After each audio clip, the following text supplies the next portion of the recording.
Buddy Musso could have two-stepped all the way to Texas. He was finally in love, after nearly 2 decades of yearning for companionship and romance. Musso, 59, met Sue Basso in the spring of 1997 at a church bazaar near his home in Cliffside Park, New Jersey. She was visiting from Houston. Their long-distance relationship moved along quickly. Musso mooned over the woman. He would blush like a teenager after every phone call, then tell friends all about the woman he called "my lady love." Within months, Musso was making plans to move to the Lone Star State to live with Basso. Musso's friends were happy for him, but there were concerns. He was mentally handicapped with a diminished intellectual capacity that some gauged as modest as that of an 8-year-old. On the other hand, why shouldn't he be allowed to fall in love? Musso had been married as a young man, but his wife had died of cancer in 1980, 2 years after giving birth to their son, Tony. Buddy Musso had been lonely ever since.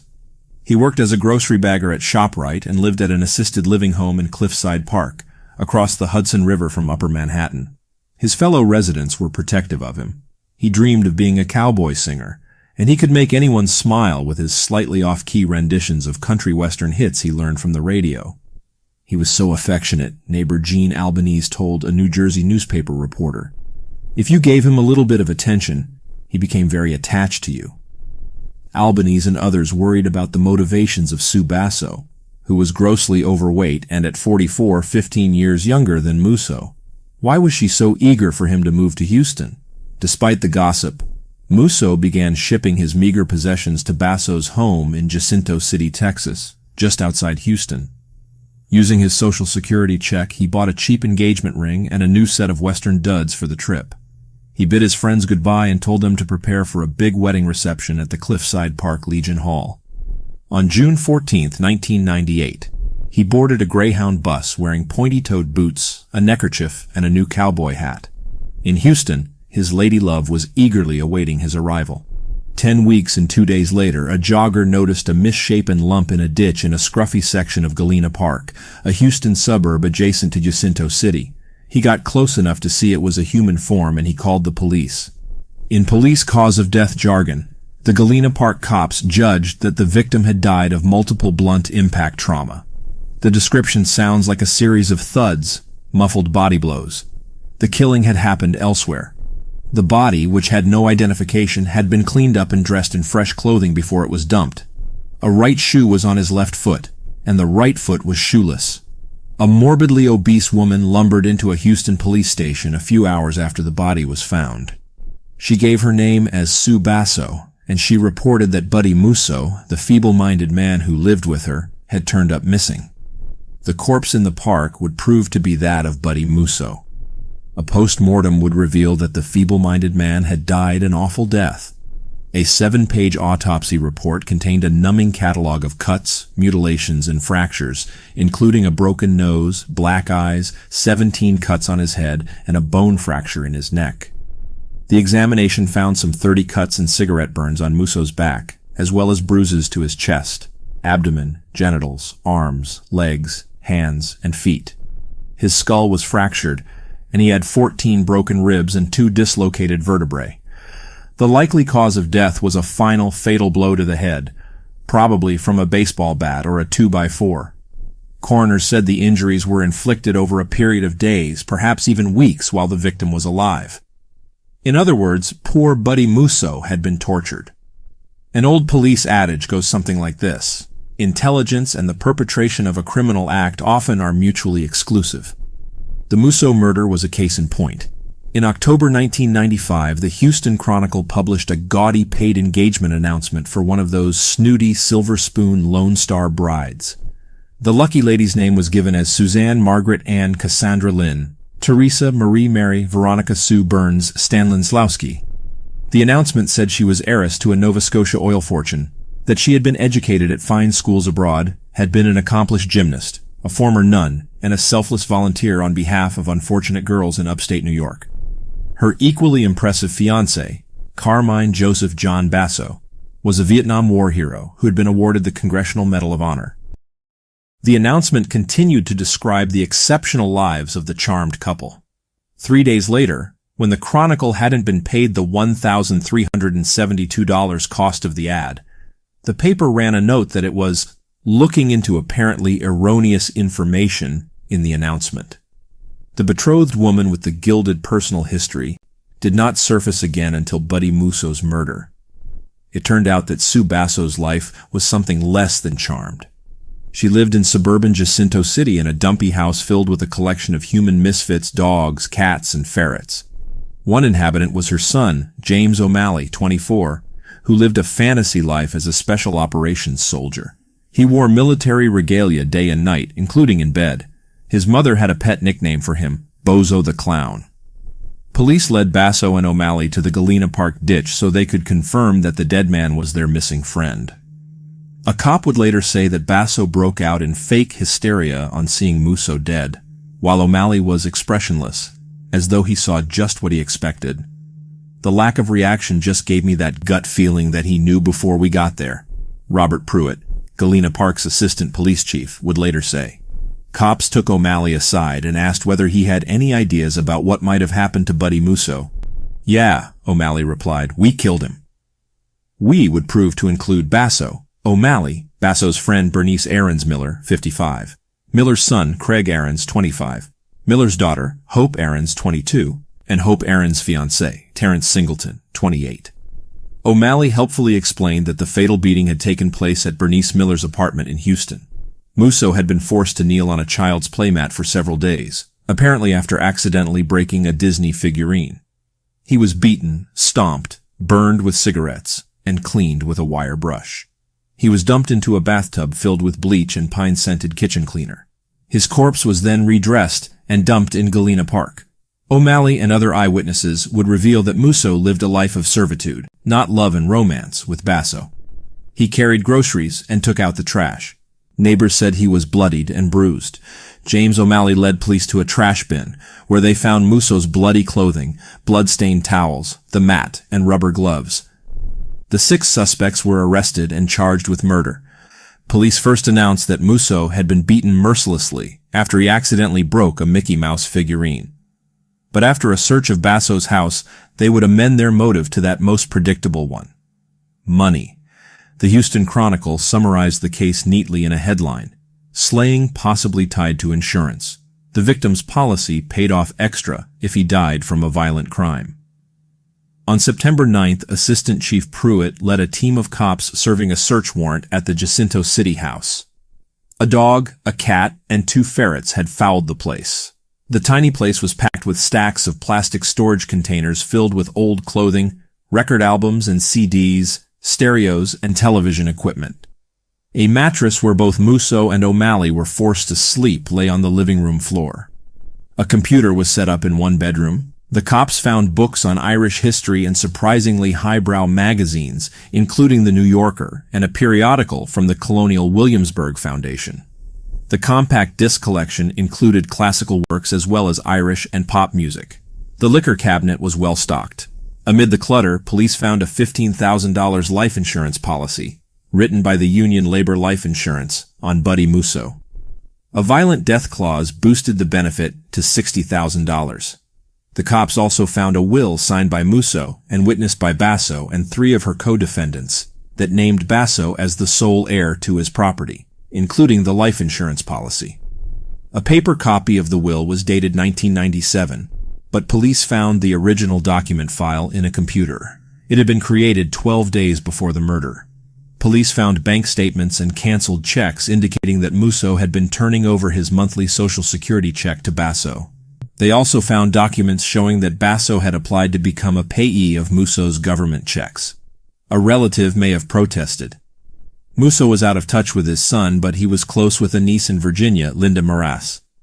In the computer was a copy of a restraining order that barred any of Musso's relatives from contacting him. The Houston crime cabal wanted Buddy Musso for their own purposes. Although all 6 suspects pointed fingers at one another in police statements, the other 5 agreed that Sue Basso was the brains, broadly speaking, behind the murder-for-profit scheme. Houston prosecutors decided to seek maximum prison sentences for the accomplices and a death sentence for Sue Basso.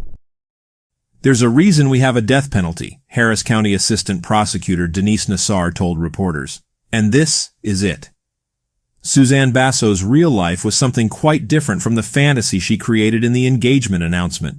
She was actually from a family in Schenectady, New York. Born on May 15, 1954, she was one of 8 children and the youngest of 3 girls. Her parents were drunks, and Sue was subjected to both physical and sexual abuse, according to a sibling.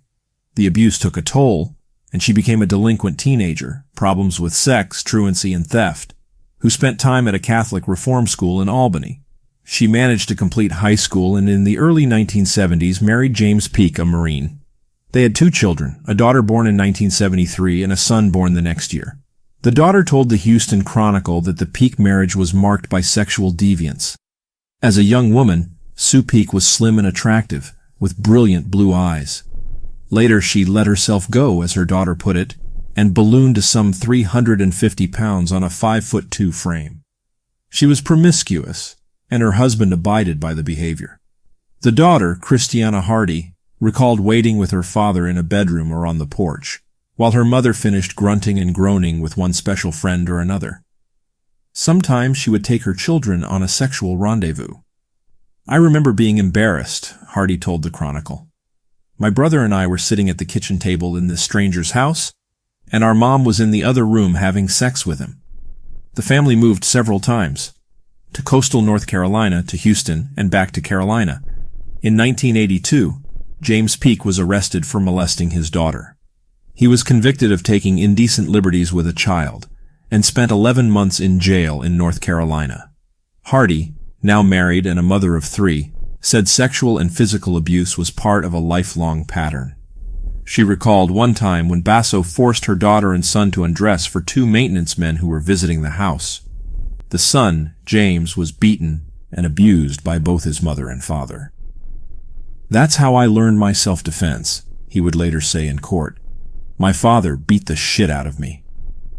Both children went to foster homes during their father's imprisonment, but eventually were sent to live with relatives.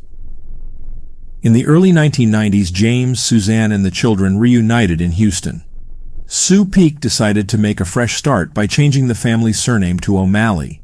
She created a new Irish-American persona and decorated her house with Kelly green paint, shamrocks, and leprechauns. "Everything was green," said Richard Charlesworth, one of a procession of people who lived at the Peak O'Malley house. He told the Houston Chronicle that he accepted their offer of a bed after he lost his job, but the arrangement didn't last long. "It was like living with the Addams family," he said. "They would pick almost anyone up off the street," said Christiana Hardy. "They were weird like that." They were weird in other ways as well. Basso and her son had a sexual relationship, for example, and she sometimes forced him to shoplift or beg. His mother forced James to eat on the floor, and she often locked him in the house during the day, nailing the windows shut so he wouldn't leave. The son complained to authorities when he was 17, but a county social services investigation went nowhere. In 1993, Sue Peak, who sometimes worked as an apartment complex security guard, became romantic with Carmine Basso, who owned a Houston security firm, Latin Security and Investigators Corp. Basso soon moved in with Sue, and her husband moved over, but not out of the home. They were a mismatched pair. Basso, who came from New Jersey, was thin as a stick figure. He chain-smoked cool cigarettes and paced nervously. Sue Peak, on the other hand, could hardly lug her heavy load from the easy chair to the sofa without huffing and puffing. They fought frequently, but Basso eventually replaced James O'Malley altogether in Sue's bed. James lingered around the house for a few months before moving elsewhere in Houston. Basso's relationship with Sue led to the flounce and artifice engagement announcement in the Chronicle. They never bothered to marry. They couldn't because Sue had never divorced James. No matter, she introduced Basso as her husband and began using his last name. In 1997, Sue Basso planned a trip to New Jersey, apparently to visit Carmine's family. During the trip, she met Buddy Musso at the church bazaar. In another odd turn in Sue Basso's serpentine life, Carmine Basso turned up dead around the time of the New Jersey trip. Sue Basso said she was in New Jersey at the time, although friends said she was in Houston when Carmine died. Basso was found dead in the office of his security firm. An autopsy indicated a natural death caused by erosive esophagitis, a severe form of acid reflux that was complicated by malnourishment. The death had two effects. It removed Sue Basso's primary source of income, and it cleared a place in her life for Buddy Musso. Musso apparently was cognizant of his fate in the final weeks of his life. In their search of the Jacinto City house, cops found a note Musso had written in a pair of his trousers. The note, addressed to a friend back in New Jersey, read, "You must get sundown here and get me out of here. I want to come back to New Jersey soon." The note asked the friend to contact Musso's niece, Linda Mraz, in Virginia, to ask her for money so Musso could buy a bus ticket home. Yet Musso refused help at least twice. Bruce Byerly, Basso's neighbor in Jacinto City, told police he noticed that Musso had a black eye, bloody wounds, and facial bruises during a chance encounter in the week before he was found dead. Byerly said he asked Musso whether he wanted him to call an ambulance or the police. Byerly said, "He said no, you call anybody and she'll just beat me up again." On August 22nd, a week before the murder, Houston police officer Jeff Butcher responded to a report of an assault and found 3 men in a field near Bernice Aaron's apartment. James O'Malley and Terrence Singleton were leading Musso on a military-style run, the cop said. Musso had 2 black eyes, the worst I've seen in my career, Butcher said, and complained that he didn't want to run anymore. But Musso told the cop that he'd been beaten by 3 Hispanics. He refused medical treatment. The officer drove the 3 men to the Aaron's apartment. There he found Sue Basso, who told the cop she was Musso's legal guardian. She scolded her son for making Musso run and comforted him in front of the cop. The officer said he was skeptical, but left Musso in the woman's care. A few days later, he was dead. Texas District Judge Mary Lou Keel ruled that most of the 6 suspects should be tried separately.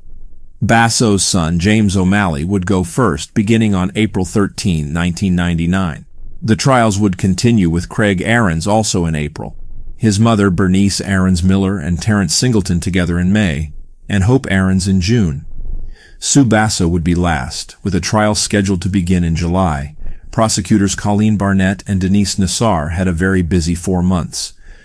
In her opening remarks at the first trial, Nassar painted a vivid picture of Buddy Musso's heartbreaking hope. He wanted a wife and family more than anything in the world, she told jurors. He got on that Greyhound bus wearing cowboy boots and a hat. He was coming to Texas. James O'Malley mounted the witness stand to testify that he felt pressured by his mother to take part in the killing. "I didn't know what else to do," he said. "I was scared of my mother." His testimony gave jurors a glimpse of Musso's treatment at the hands of the Texans. The abuse began soon after he arrived in Houston, but escalated near the end. Musso was frequently handcuffed, sometimes at home, sometimes in the back seat of the car, while the group enjoyed a meal in a restaurant. O'Malley said Musso was forced to kneel on a mat and was denied food and water. He cried frequently and was beaten in retaliation. Denied access to a toilet, he wet himself and was beaten more. The defendant claimed that the endgame beatings began because Musso had either lied about breaking the ornament or failed to obey Basso. O'Malley said he dunked Musso 4 or 5 times in a bathtub filled with household cleaning products and bleach. Basso poured alcohol over the victim's head while O'Malley scrubbed him bloody with a wire brush. At testimony's end, the jury quickly convicted James O'Malley of capital murder and sentenced him to life in prison. At the trial of Bernice Aarons, 55, and her son Craig, 26, each admitted in confessions read to the jury that they hit Musso, but both fingered Sue Basso as the primary culprit. After the murder, Bernice Aarons said in a statement to police, "Basso said we had to make a pact that we can't say anything about what happened. She said if we get mad at each other, we can't say anything." The jury convicted both of murder. The mother got 80 years and the son 60. At his trial, Terrence Singleton admitted that he kicked Musso and hit him with a baseball bat, but his confession, read to jurors, tried to implicate James O'Malley and Sue Basso as the most highly culpable. "The blows that killed him are the blows of Susan hitting him with the vacuum, and James constantly kicking him in the back of the head," Singleton stated to police. "I know he didn't die from us hitting him because he had been up and responsive." The jury judged Singleton equally responsible. It convicted him of capital murder and gave him life in prison. The trial of Hope Aarons, 23, featured a bizarre vignette. Aarons, who claimed she could not read or write, asked for a meal before she would agree to make a statement. Jail officials gave her a TV dinner, which she eagerly devoured. After cops had written out the woman's statement, they asked Galena Park police dispatcher Tammy McCormick to read it back to Aarons to make sure she agreed with every word. Aarons wasn't interested in the statement. She wanted another free meal. Her statement made me nauseous and sick. She was calm, fine, like nothing was wrong, McCormick testified. I was so upset I wanted to vomit, but all she wanted was another TV dinner. Like that of Singleton, Hope Aarons' confession blamed Sue Basso and James O'Malley for inflicting the deadly injuries. But she did say, "Buddy broke one of my Mickey Mouses and said that he wanted me and my mom to die, and I hit Buddy with a wooden bird. But I did not hit him that hard. Buddy told me to stop, and I stopped after I hit him twice." Her murder trial ended in a hung jury. But that worked to the advantage of prosecutors, who dangled the possibility of a plea bargain in exchange for her testimony against Sue Basso, the final defendant. Suzanne Basso shrunk by more than half while awaiting trial. She weighed 350 pounds at the time of her arrest. 11 months later, she weighed 140. She insisted on using a wheelchair and claimed paralysis, mental problems, and chest and stomach pain. She also said she had regressed to her childhood and spoke in a squeaky little girl voice. A court-appointed shrink judged that she was faking, and Judge Keel agreed at a competency hearing that Basso was capable of facing trial. Each day she was wheeled into court. She appeared unkempt, and she sat morosely at the defense table, sometimes scowling and sometimes appearing not to pay attention, according to Houston Chronicle court reporter Steve Brewer. As in the other trials, the jurors heard the defendant's confession. Basso told police that she hit Musso with a belt, but tried to deflect blame on the 5 others. Hope Aarons said it happened differently. She took the witness stand to say that she saw Basso beat Musso with her fists, a belt, and a vacuum cleaner attachment. She said Basso jumped up and down on Musso as he collapsed on his punishment mat. Aarons said Basso encouraged O'Malley to kick the victim with his steel-toed combat boots. Musso was moaning when he went down. Then she hit him again on the back after she hit him on the groin, Aarons said. It came as no surprise when the jury convicted Sue Basso of capital murder. Jurors then had to choose between life and death for the woman. During the penalty phase, Basso's own daughter, Christiana Hardy, was the prosecution's marquee witness. The young woman recounted a miserable childhood. She said, "There was sexual abuse, mental abuse, emotional abuse, physical abuse, any kind of abuse she could inflict." Psychologist Floyd Jennings said of Basso, "She is a whining complainer to whom people would wish to say, 'Get away from me.'" Defense attorneys argued that Basso was not a future threat to society, but jurors were unmoved. After 6 hours of discussion, they judged that no mitigating circumstances could lead them to vote for life in prison. Judge Keel announced the death sentence. Basso slumped in her wheelchair and wept.